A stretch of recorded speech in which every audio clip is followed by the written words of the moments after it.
we're challenging him every day to do that. And he's came in this year with such high expectations, and I think he's pushing himself and, probably putting some undue pressure on himself to perform at a level that we know he can play at. And, and every year's a new year. He came in, he was that really good ace reliever a year ago, and now he's that starter, to use a baseball analogy, and now he's got to go do a different gig. And so we've got to get him continuing to improve his play, and he'll do a lot of plays really well. Then he'll have one of those like, oh, why'd you do that kind of play. And so he's getting better. And a guy I've been really pleased with too is Marcus Ball, who's really played very, very well throughout the year.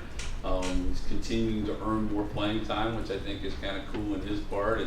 And you look at the Virginia Tech game when we went to 2 tight end personnel grouping. We kind of changed the tempo of that game, and obviously against Hawaii we did the same thing. We went in with 2 tight ends in the personnel grouping and really moved the ball, running the ball with those guys in there. So they're great guys to coach. They're a lot of fun to be around, and we're continuing to push that envelope. But still early in the year, we got a lot of improvement yet.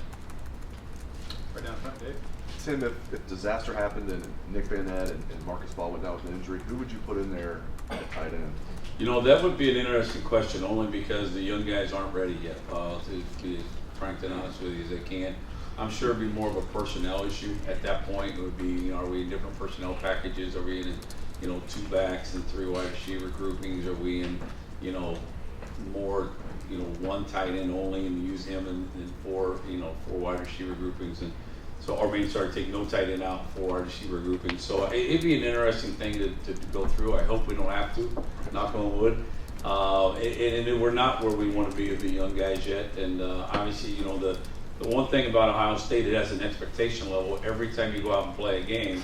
And if you're not there, you're certainly not going to get, just because you're the next guy in, a chance to play. You got to be ready to go do your job extremely well. And so we're not there yet, and we're working every day to get there. So A.J. Alexander and Rashad Berry probably will redshirt. We really don't talk about that part, to be very honest with you. The fact is, they go out and they run a lot of scout team reps right now because that's their role. And I don't foresee them playing this year, but we don't talk about that. We really never sit in a room and talk about that part of the game.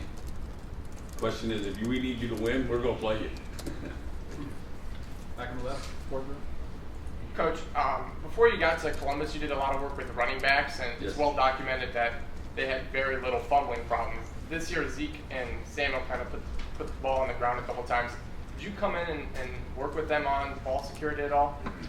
Well, the one thing it's an interesting thing, but we have put the ball on the ground. We've had too many turnovers, and really you look at the last 5 or 6 ball games, and it's been addressed a lot. We certainly all have expectations about how to go about that, and we did have a group discussion about maybe some things to drill-wise to complement that. It's an interesting thing, and you look at ball security. When you see a player, most fumbles happen when you see a player start to bend down to take on a tackle. And what happens is you have to have the ability to re-lift your wrist above your elbow and lock that elbow tight. What a lot of people do when they start to bend, they drop their wrist. And it's something that people do. It's something that's addressed. When you look at a lot of the fumbles, you look at Corey Smith's in the national championship game a year ago. It was kind of how that one happened. You look at Curtis early in the year.